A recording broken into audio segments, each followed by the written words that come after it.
GPay PhonePe use பண்றால அப்ப இந்த update உங்களுக்கு தான். இந்தியாவுல டிஜிட்டல் பரிவர்த்தனை அப்படிங்கிறது ரொம்பவே அதிகமாயிடுச்சு அப்படின்னு தான் சொல்லணும். சாதாரண மக்களா இருக்கட்டும் இல்ல பெரிய பெரிய பிசினஸ் மேன்களா இருக்கட்டும் ஈஸியா பண பரிமாற்றம் செய்யணும் அப்படிங்கிறதுக்காக மேக்சிமம் பீப்புள் என்ன பண்றாங்க அப்படின்னா கூகுள் பே இல்லைன்னா ஜிபே யூஸ் பண்ணுவாங்க. ஆனா இதுலதான் ஒரு பிரச்சனை இருக்கு அப்படிங்கிற மாதிரி சொல்றாங்க. என்ன அப்படின்னா இப்ப நம்ம கூகுள் பே இல்லைன்னா ஜிபே யூஸ் பண்றோட வங்கி கணக்குகள்ல நம்ம செல்போன் நம்பர் இணைச்சிருப்போம் இல்லையா, அது ஏதாவது ஒரு காரணத்தினால அந்த செல்போன் நம்பரை நம்ம யூஸ் பண்ணாம இருந்திருக்கலாம். இப்ப உதாரணத்துக்கு யாராவது நம்மளோட போனை திருடிட்டு போயிட்டாங்க அப்படிங்கிற பட்சத்துல இல்ல அந்த செல்போன் நம்பர் நம்ம மிஸ் பண்ணிட்டோம் அப்படிங்கிற பட்சத்துல அந்த செல்போன் நம்பரை நம்ம யூஸ் பண்ணாம இருந்திருப்போம்.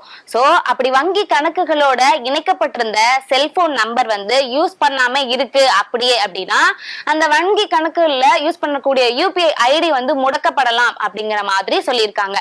தேசிய பண பரிமாற்றம் கார்பரேஷன் இந்தியா என்ன சொல்றாங்க, அதாவது என்பிசிஐன்னு சொல்லுவோம் இல்லையா, அவங்க என்ன சொல்றாங்க அப்படின்னா ஏப்ரல் 1ல இருந்து ஒரு விதிமுறையை கொண்டு வந்திருக்கோம். அதாவது வங்கி கணக்குகளோட இணைக்கப்பட்டிருந்த எண் யூஸ் பண்ணல, நீங்க அந்த மொபைல் நம்பர் யூஸ் பண்ணல அப்படின்னா உங்களோட வங்கி கணக்குகள் முடக்கப்படலாம் அப்படிங்கிற மாதிரி ஒரு தகவல் சொல்லியிருக்காங்க.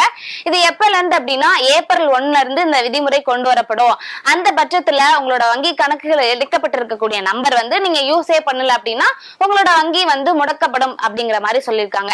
சரி, இதுல இருந்து எப்படிதான்ப்பா தப்பிக்கலாம், இதுக்கு என்னதான் வழி அப்படிங்கிறப்ப அவங்களே ஒரு வழியும் சொல்றாங்க. என்ன அப்படின்னா நீங்க போய் உங்க வங்கி கணக்குகள்ல இருக்கக்கூடிய எண்களை அதாவது மொபைல் போன் இருக்கு இல்லையா, அது எதை கொடுத்துருக்கீங்க அப்படின்னு சொல்லிட்டு ப்ராப்பரா செக் பண்ணிக்கோங்க. இல்ல என்னோட பழைய நம்பர் தான் வங்கி கணக்குகள்ல இருக்கு ஆனா நான் அதை யூஸ் பண்ணல அப்படின்னா புது நம்பரை அதோட அட்டாச் பண்ணணும் அப்படிங்கிற மாதிரி அவங்களே ஒரு ஐடியாவும் சொல்றாங்க.